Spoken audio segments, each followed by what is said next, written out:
আমাদের টাকায় সরকার চলে, আমাদের টাকায় গাড়ি বাড়ি করে, এবং আমাদের বাইরে যদি লাথি মারে সেই অটো যদি বন্ধ করতে আমরা কি করে চলবো?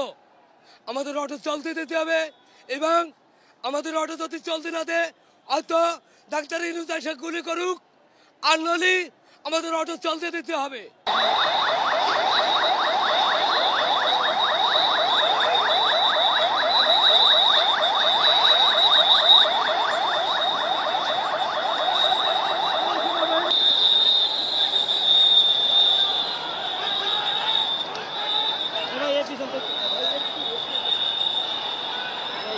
ভাই একটা করে বাড়ির মনে 5টা 7টা করে খানে আলা, বোঝেন, একটা করে বাড়ির 5টা 7টা করে খানে আলা।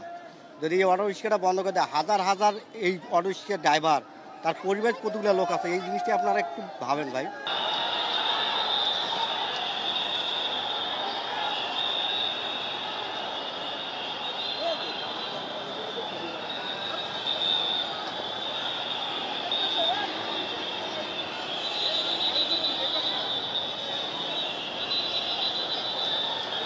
কোর্ট থেকে রায় দেওয়ার পর মানে যারা যারা গাড়ি নামাইছে প্রত্যেকটা গাড়ির ব্যাটারি নামায় নিয়ে যেতেছে, কোনো গ্যারেজ থেকে গাড়ি নিয়ে চলে যেতেছে। তো গাড়ি যদি একটা গাড়ি যদি নিয়ে চলে যায়, আমরা একজন কিস্তিতে গাড়ি টাকা নিছি, একজনে 1 লাখ 1.5 লাখ করে টাকা নামাইছে, একটা গাড়ির দাম 80,000 90,000 টাকা।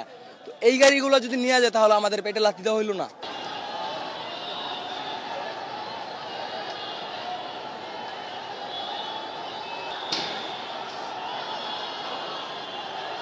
দলিল করে দিতে হবে যে আজ আবার 2 দিন পর আরেক সরকার আসবে, এসে কবে অটো বাতিল, অবৈধ। এখন অটোটাকে এখন বৈধ করতে হবে। আমরা তো অবৈধ আনি না, আমাদের রুটে চলা, আমরা আনছি অবৈধ, আমরা তো চুরি করি না। আমরা চাই আমাদের অটো এখন বৈধ করে দিতে হবে।